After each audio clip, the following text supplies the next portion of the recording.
গতকালকে গাজীপুরে একটা ঘটনা দেখেছে যে একজন মফস্বল সাংবাদিক মানে তাকে কিভাবে নির্মমভাবে হত্যা করা হয়েছে। আর আশপাশে তো দেখছেন অনেক মানুষ আছে, মানুষ এগিয়ে আসছে না। এই রকমের একটা ব্যস্ততম সড়ক কার্যত, কত মানুষ আশপাশে, কিন্তু কেউ মানে তাকে রক্ষায় এগিয়ে আসলো না। কিংবা মিটফুটের ঘটনায় যদি যান, অপরাধীর আমরা মনে করি যে অপরাধীর কোন রাজনৈতিক দল নাই, অপরাধীর কোন সংগঠন নাই, তারা অপরাধী। এবং এই জন্যই আমরা বারবার বলি যে অপরাধের সাথে যারাই জড়িত থাকুক, সে রাজনৈতিক দল মঞ্চেই থাকুক, তাকে যেন উপযুক্ত বিচারের মুখোমুখি করা হয়, যেটা দেখে অন্যরাও যেন এই ধরনের অপরাধ করতে সাহস না করে।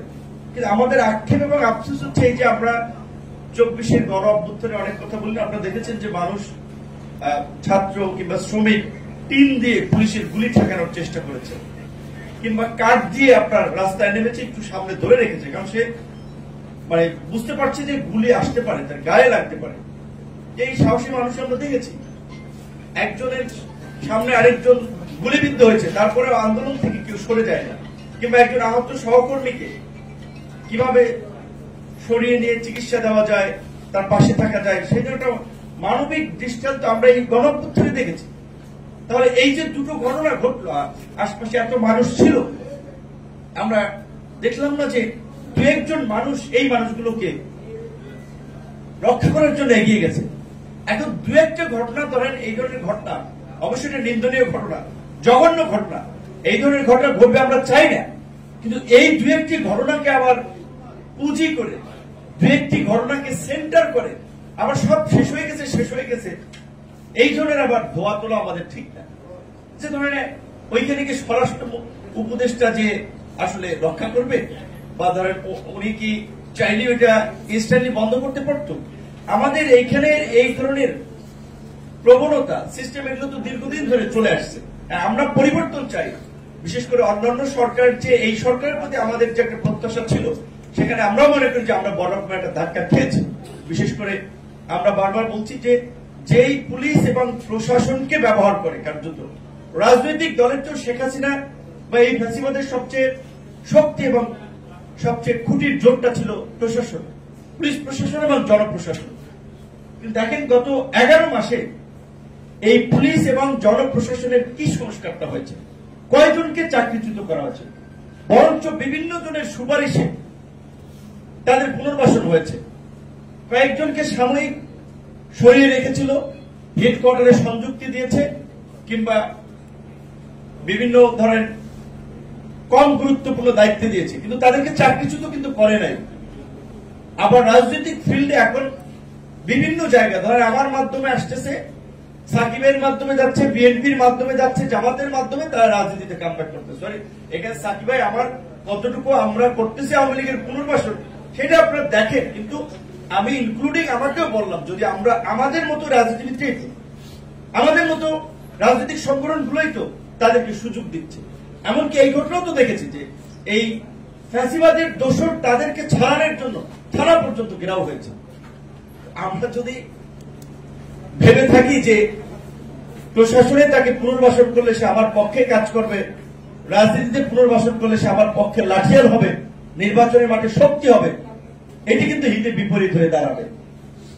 তাই আমরা আহ্বান জানাবো সকলকে যে ফ্যাসিবাদের প্রশ্নে, ফ্যাসিবাদ নির্মূলের প্রশ্নে যেন আমাদের একটা সকলের শক্ত অবস্থান থাকে। বিএনপির জায়গা থেকে বিএনপি, জামাতের জায়গা থেকে জামাত, সাকিবের জায়গা থেকে সাকিব, আমাদের জায়গা থেকে আমরা সবাই রাজনীতি করা। এখন অনেক মানুষের আগ্রহ তৈরি হয়েছে, পরিস্থিতির কারণে অনেকে রাজনীতি যুক্ত হয়নি। আওয়ামী লীগকে নিয়ে রাজনীতি করতে হবে এত লোকের অভাব পড়ে নাই, কিন্তু এইটা আমাদের মধ্যে একটু উপলব্ধিতে থাকা দরকার। আমরা অনেকেই কিন্তু পুনর্বাসন করছি। সংস্কারের প্রশ্নে সাকিব ভাই যেমনটা বলেছে যে জুলাই সনদের বিষয়ে যে আমরা অনেকগুলো বিষয়ে একমত পোষণ করেছি, কিন্তু জুলাইয়ের ঘোষণাপত্রে আমাদের প্রকৃত অর্থে যেই প্রত্যাশা ছিল সেটির প্রতিফলন ঘটে নাই, বরঞ্চ এখানে কিছু কথা মন গড়া কথা জুড়ে দেওয়া হয়েছে। কোন কোন দলের ন্যারেটিভ তৈরি করার জন্য এইখানে একটা নতুন কি বলবেন যে কিছু পুরানো ইতিহাস কিংবা কিছু গতানুগতিক কথা নিয়ে আসা হয়েছে এবং অনেক মূল বিষয়কে আড়াল করা হয়েছে। যেমন ধরেন এখানে আপনাদের হাউসে সাংবাদিক আছেন, রাজনৈতিক কর্মী আছেন। আচ্ছা, ইতিহাসের ধারাবাহিকতা থাকতে পারে, এই ধরনের ঘোষণাপত্র সংক্ষিপ্ত হয়, কিন্তু অল্প কথা থাকলেও সেটার মূল্য থাকে অনেক, সেটা গুরুত্বপূর্ণ কথা হয়ে থাকে। এই গণ অভ্যুত্থানের প্রেক্ষাপটটা অবশ্যই এই 16 বছরের ফ্যাসিবাদী জমানার ফ্যাসিবাদী আমলের নির্যাতন, নিপীড়ন, গুম, খুন এগুলো মানুষের মনে ক্ষোভ তৈরি করেছে, এগুলো মানুষকে ক্ষুব্ধ করেছে, মানুষের মধ্যে অত্যাচার, নির্যাতন কিছু ক্ষেত্রে প্রতিরোধ করতে শিখিয়েছে। যেভাবে আমরা 2018 সালে যখন কোটা সংস্কার আন্দোলন করেছিলাম, আমরা সরকারি চাকরির বৈষম্য নিরসনের জন্য আন্দোলন করেছিলাম। তো আমরা কি চাকরিতে ঢুকেছি? আমরা কি 18 সালে আমাদের যখন দাবি দেওয়া মেনে নেওয়া হয়েছিল প্রথম এবং দ্বিতীয় শ্রেণীর চাকরিতে, আমরা কি আন্দোলন বাদ দিয়ে দিয়েছি? বরঞ্চ কোটা সংস্কার আন্দোলনের পরে আমরা যখন ঢাকা বিশ্ববিদ্যালয়ের ডাকসু নির্বাচন পেয়েছি, নিজেদেরকে আরেকটু প্রাতিষ্ঠানিকভাবে সংগঠিত করার চেষ্টা করেছি। ডাকসু নির্বাচনের পরে ধারাবাহিকভাবে রাজনৈতিক সংগ্রামের মধ্যে দিয়ে একটা রাজনৈতিক দল তৈরি করেছি এবং এই 2018 সালে কোটা সংস্কার আন্দোলনেরই মাঝে আপনারা জানেন একটা নিরাপদ সড়ক আন্দোলন, যেটাকে অনেকে বলেছিল কিশোর বিদ্রোহ। এই নিরাপদ সড়ক আন্দোলনের এই কিশোররাই দুঃসাহস দেখিয়েছিল, শেখ হাসিনাকে চ্যালেঞ্জ করেছিল, ক্ষমতাকে চ্যালেঞ্জ করেছিল, প্রধানমন্ত্রীর কার্যালয়ের গাড়িতে মার্কার দিয়ে লিখে দিয়েছিল প্রধানমন্ত্রীর লাইসেন্স কোথায়।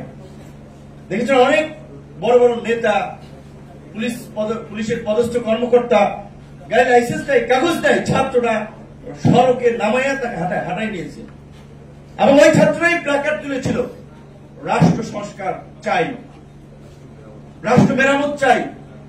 আন্দোলনে রাস্তা বন্ধ করে বলছিল রাষ্ট্র সংস্কার চলছে এবং কিছু ছবি ফেসবুকে আপনারা দেখেছেন কি সুন্দরভাবে একদিকে একটা লেন অ্যাম্বুলেন্স যাচ্ছে, একটা লেন রিক্সা যাচ্ছে, একটা লেনে মানুষ হেঁটে যাচ্ছে। এইভাবে আন্দোলনের মাঝখানে তারা দৃষ্টান্ত স্থাপন করে দেখিয়েছিল।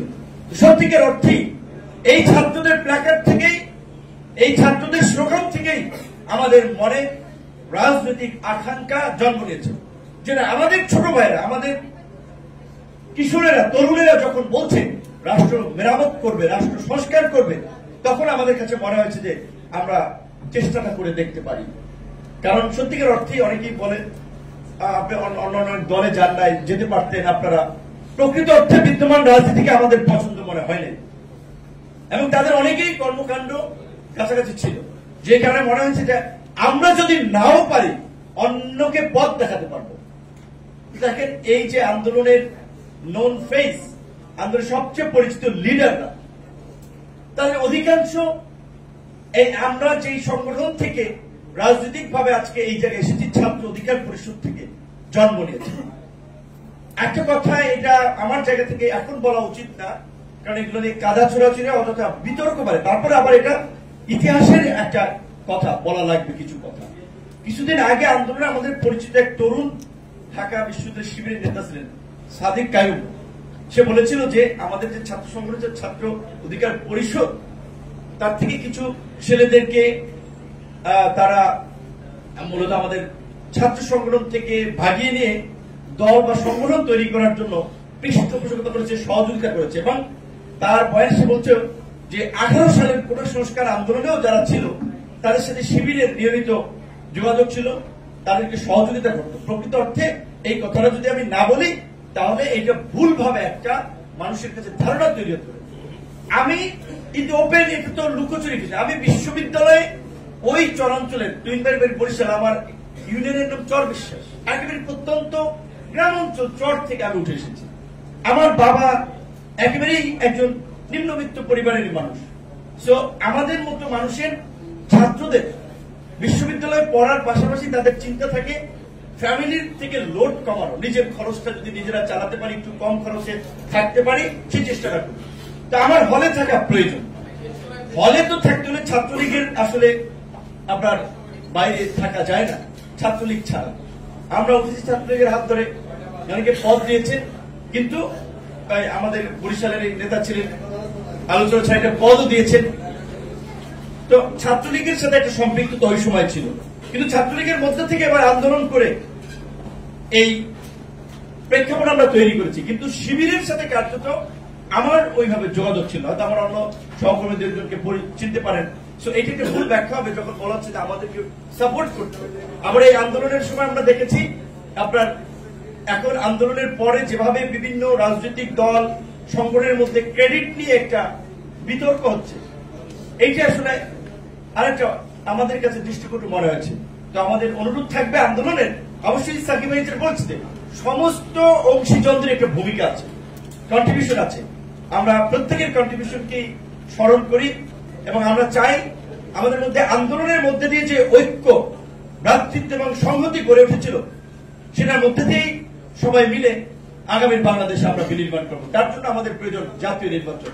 আশা করি অন্তর্বর্তী সরকার যেহেতু জাতীয় নির্বাচনের একটা সম্ভাব্য তারিখ ঘোষণা করেছে, খুব দ্রুত সময়ের মধ্যেই একটি জাতীয় নির্বাচন অনুষ্ঠিত হবে এবং বাংলাদেশের ইতিহাসে সেই নির্বাচন যেন একটি মডেল নির্বাচন হয়, সেই প্রত্যাশাই থাকবে। ধন্যবাদ।